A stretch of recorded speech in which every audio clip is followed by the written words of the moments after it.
question qui se pose. Déjà, il faut regarder les choses en face. Pour faire dégager Macron, il faut un rapport de force considérable.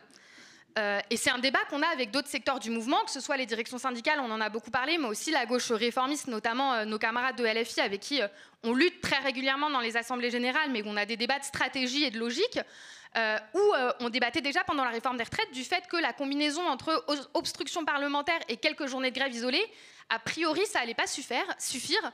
Et c'est un bilan important de cette séquence que nous, on revendique, que Anas mettait en avant, et que si c'était vrai au moment de la réforme des retraites, quand on se battait pour obtenir le retrait d'une réforme partielle, c'est d'autant plus vrai qu'aujourd'hui, on demande la démission de Macron.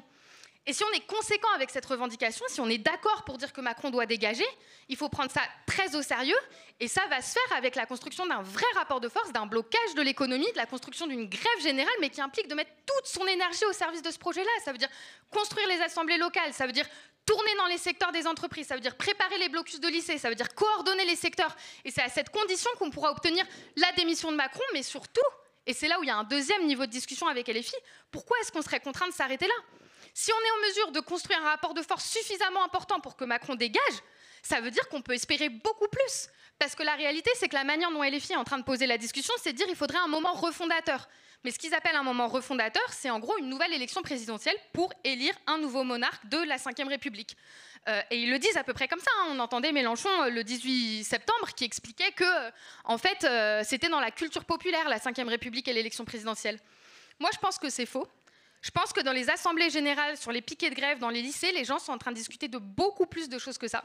Sont en train de se poser des questions beaucoup plus profondes. Et la colère qui s'exprime, c'est l'accumulation de la colère contre les passages en force, le 49-3, un régime autoritaire et tout ce que ça charrie.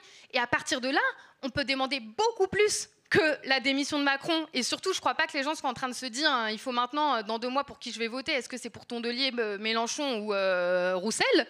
Je pense qu'ils sont en train de se poser la question de dans quel régime ils veulent vivre. Et c'est l'occasion pour porter des revendications démocratiques beaucoup plus radicales. Par exemple, la révolution permanente, on pose la question de savoir pourquoi est-ce qu'on ne pourrait pas tout simplement en finir avec la figure présidentielle, en finir avec le Sénat, en finir avec le Conseil constitutionnel, en d'autres termes, avoir une assemblée unique, débarrassée de toutes les institutions qui limitent le pouvoir d'une assemblée élue, et que cette assemblée élue-là, elle soit composée de députés révocables, payés à salaire d'ouvriers qualifiés, infirmières ou enseignants 2 500 €, et qui soient sous contrôle direct et immédiat de la population. Cette revendication...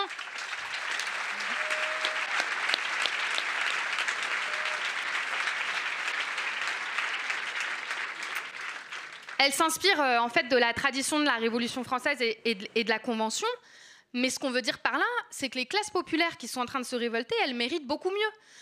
Et c'est la raison pour laquelle, effectivement, et je terminerai là-dessus, les revendications que ce mouvement doit porter ouvertement, précisément parce qu'il est politique, il doit aller au bout de la logique.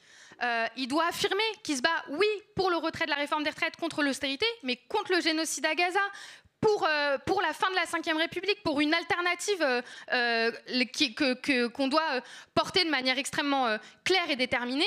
Et ça, évidemment, pour y arriver, c'est en construisant une grève générale et en faisant que ces revendications, elles permettront au mouvement de s'étendre, de durer, de se durcir et effectivement de dégager Macron, mais aussi beaucoup plus.